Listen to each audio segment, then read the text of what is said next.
দুনিয়াতে উলঙ্গ আইসি এই সাদা কাপড়টার জন্য, সাদা কাপড়টার জন্য আইসি দুনিয়াতে। আমার মেয়ে, আমার স্ত্রী, আমার বোন, আমার মা বেপরদায় চলে, আমরা হইলাম দায়ুস। ওই পুরুষ দায়ুস যে তার স্ত্রী সন্তানকে পর্দা করায় না। আপনি থাকতে আপনার স্ত্রী কিভাবে ফেরিওয়ালার সামনে যায় আলু পেঁয়াজ কিনে, আপনি দেশে থাকতে, আপনি এলাকা থাকতে আপনার স্ত্রী কিভাবে মার্কেটিং করে যায়, এভাবে বাজার সদাই করে। আপনি পুরুষ কেন পর্দার ব্যাপারে সচেতন নয়? আপনার উপযুক্ত মেয়ে ওড়না ছাড়া ঘর থেকে বের হয় কিভাবে? আপনার মেয়ে, আমার মেয়ে কিভাবে পায়জামার টাকনুর উপরে পড়ে? আমার ছেলে কিভাবে পায়জামার টাকনুর নিচে পড়ে? আমার টাকা দিয়ে আমার ছেলে সিগারেট খায়, আমার টাকা দিয়ে, আমার টাকার এমবি খরচ করে আমার ছেলে মেয়ে ঘরের মধ্যে গান বাজনা করে।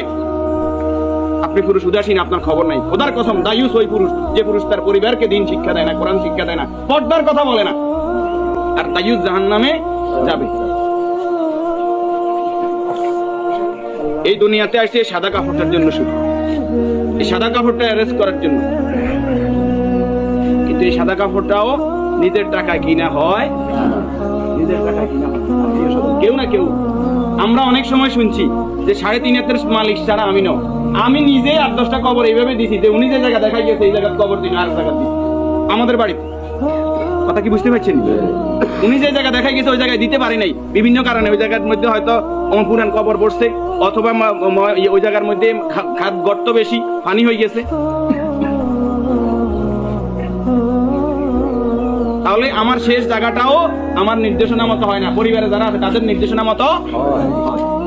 যে রাসূলের সম্মানটা এত বেশি, সেই রাসূলের প্রতি দুরূদ ও সালাম সাল্লাল্লাহু আলাইহি ওয়াসাল্লাম। সম্মানিত উপস্থিতি, আল্লাহরই গোলাম চেহারাতে বলতেছে অবশ্যই নেককার পরেজগার ছিল। আল্লাহ তাআলা ওনার জীবনের গুনাহগুলো মাফ করুন, আমিন। যে নেক আমলগুলো করেছে, দান সাদাকা করেছে, এর বদলে কবর, হাসর, মিজান, পৌঁছিরাত আল্লাহ কি করে দেখ। আমরা যারা জানাজায় উপস্থিত হয়েছে আল্লাহ আমাদেরকে মাফ করে দিন। আল্লাহ তাআলা এই পরিবারকে ধৈর্য ধারণ করার তৌফিক দান করুন। 40 জন জানাজাতে কাদেরকে উপস্থিত করাইবেন? আমাদের কত বলবো, বলতে আর বলতে মনে চায় না। সব জানেন কিন্তু আমল নাই। আপনি জানেন যে আত্মীয়তার সম্পর্ক নষ্টকারী জাহান্নামে যাবে, আপনি নিজেই সেই সম্পর্কটা বারবার নষ্ট করেন। আপনি জানেন যে আগে সালাম দিতে হবে, আপনি সালাম দেন না। আপনি জানেন যে নিজের জন্য যেটা ভালো মনে করে অপরের জন্য সেটা ভালো মনে না করলে আমি ইমানদার নয়। আপনি জানেন প্রতিবেশীর হক নষ্ট করলে ইমানদার নয়। কই নাই, সব শুধু জানি, আমল করি না। আমাদের মাঝ থেকে আমলটা দূরে সরে গেছে। এই নেককার গোলাম জানাজাতে নামাজি পরেজগার লোক, শিরিক মুক্ত লোক, আপনার দৃষ্টিতে যিনি শিরিক মুক্ত, এরকম 40 জন লোক যদি দোয়া করে আল্লাহ তাআলা ওই দোয়া কি করে? 40 জন আইবেন, আইতেন না। উনি নামাজি পরেজগার, উনি হয়তো আপনি মনে করেন যে মাজারে সেজদা দেন শুধু কবিরা গুনাহ, মাজারে সেজদা দেন বুঝি শিরক। শনিবার মঙ্গলবার কি শিরক না? শনিবার মঙ্গলবার হিসাব করা শিরক নয়? শিরক, এটাও শিরক।